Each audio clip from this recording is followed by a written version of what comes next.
Whether you got a Quest 2 at launch, picked one up over Black Friday, or maybe you're getting one for Christmas, you're probably wondering what Quest games have been specifically optimized for the Quest 2 hardware. Well, I did one video on this already, and I'll put a link down in the description to that video, but today we're checking out even more Quest games that have been optimized and updated for the Quest 2 platform. Let's do it right now.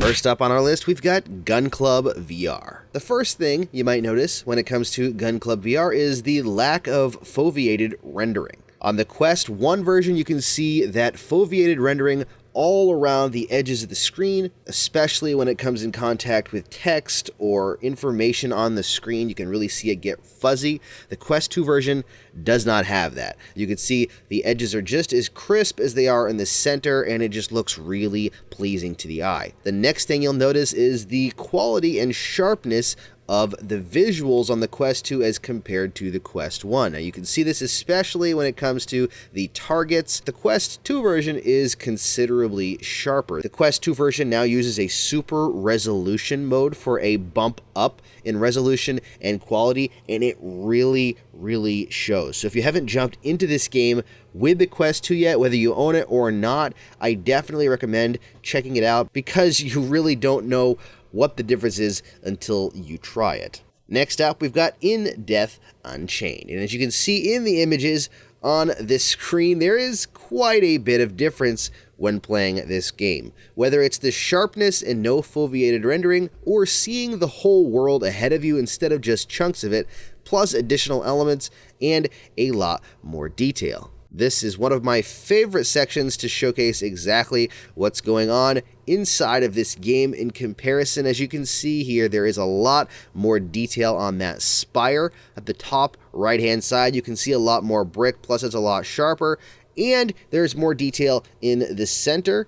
And then you can also see the whole world if you look past that spire ahead of you. What they did in this game is actually added in a lot of more interesting stuff. There is some more elements that make the world feel more alive. There is more detail in a lot of the structures and all around you. Plus, the sharpness is just bumped up based on the Quest 2's ability to give a better resolution and higher quality image.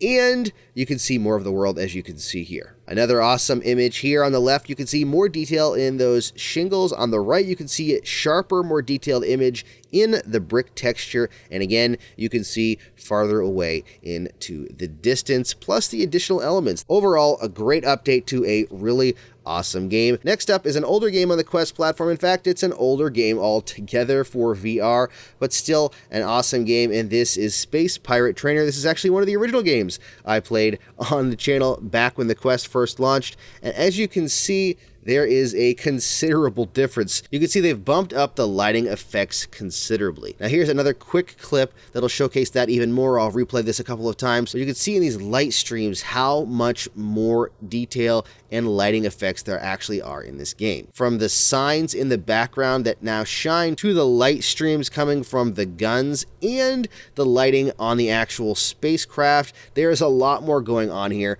And honestly, having jumped in and checked it out really quickly, it looks really good. It's a lot closer to the PC VR version, and on top of all of this, there's a resolution bump that makes it look even better and higher quality in the Quest 2. So if you're either a fan of this game or just a general wave shooter, this is one of the best on the Quest platform, so definitely make sure you check it out, especially with the new Quest 2 updates. Next up, we've got Attica. What you're seeing here right now is actually the Quest 2 version of the game. One thing to note about Attica is the fact that you cannot actually record the game inside the headset due to music licensing issues, but you can cast it, which is where I got this footage. It's a little bit of a pain in the butt, so I've only recorded the Quest 2 version, but there is a pretty good resolution bump if you're going from the Quest 1 to the Quest 2. I also noticed some additional particle effects in comparison to when I jumped in and played the Quest 1 version, but overall the biggest difference in this game is the considerable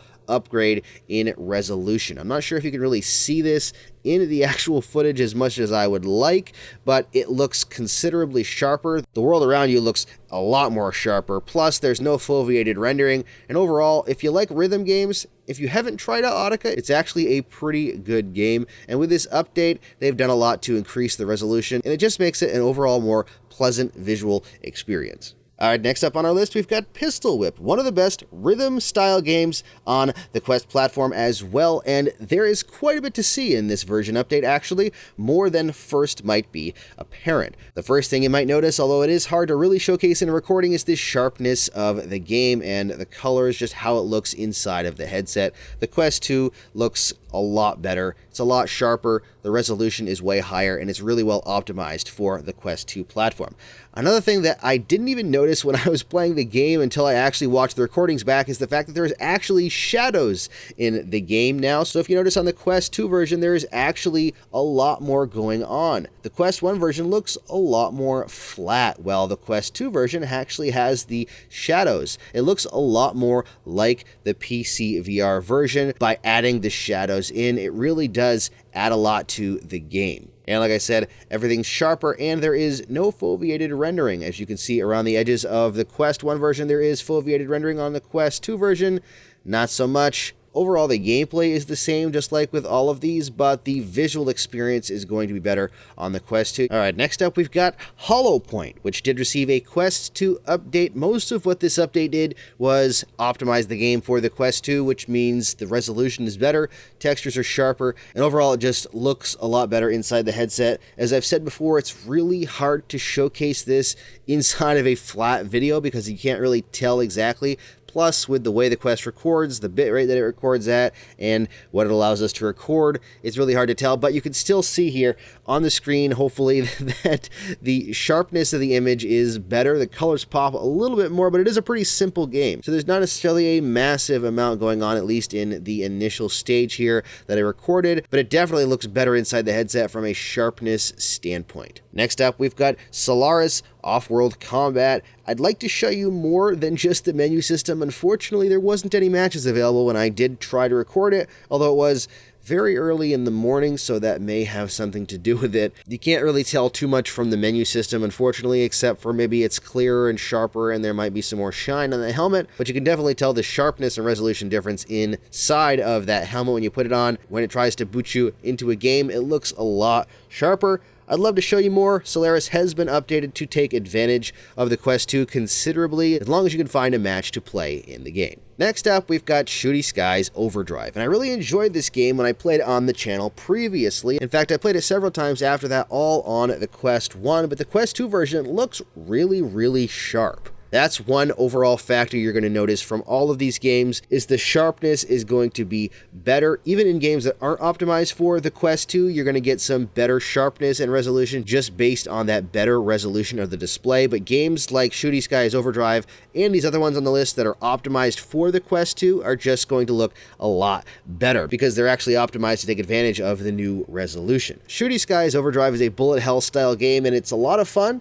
And it looks really good. The colors pop really well. On the Quest 2 version, it's really, really sharp. The visuals are pretty simple, and it looked really good on the Quest 1 already, but without any foveated rendering, and with the fact that it is much sharper, and the colors really pop, I think that this game plays even better on the Quest 2 than it did on the Quest 1. All right, last on the list, I'm going to put on here, it's not really necessarily an update for the Quest 2, but it does show what the difference is between Quest 1 and Quest 2, or the potential difference between Quest 1 and Quest 2, and that is for Star Wars Tales from the Galaxy's Edge. Now, if you watched my video, you've already seen the differences between the two games as I showcased this section in that video, but I wanted to show it again to really illustrate what the difference between Quest 1 and Quest 2 is going to be moving forward as games are designed with the Quest 2's hardware in mind and not just updated for the platform. You can see the foliage is one of the biggest differences in this game. Now, when you play this game and you're in the headset, there is a lot of difference from a sharpness and resolution standpoint. I keep saying that, but that is really the big factor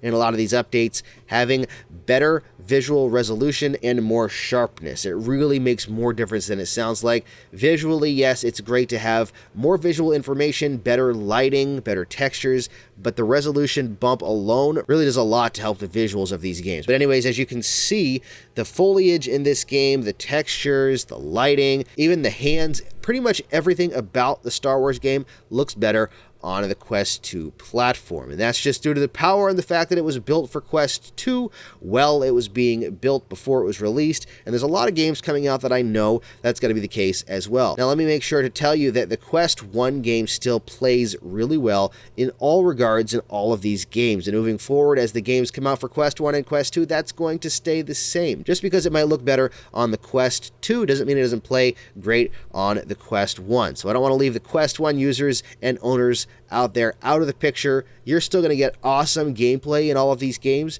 It's just that the Quest 2 is designed as a more powerful device, so there are going to be visual differences moving forward. So there you go. There are some more games that have been updated and optimized for the Quest 2's abilities. The sharpness and the resolution bump are really a bigger difference than they sound, plus being able to add in additional elements, shadows like in Pistol Whipped. There's a lot you can do with the Quest 2, and it's really just getting started. Out of this list of games, is there one that you're looking most forward to checking out? Let me know down in the comments. And if you missed my first video, there's even more games with optimizations, so check that out down in the description. If you want to get the most out of your Quest and your Quest 2, don't forget to hit that subscribe button down there and the bell icon for notifications. Plus, you can check out even more of my videos right there. Thank you so much for watching. Stay safe and happy questing.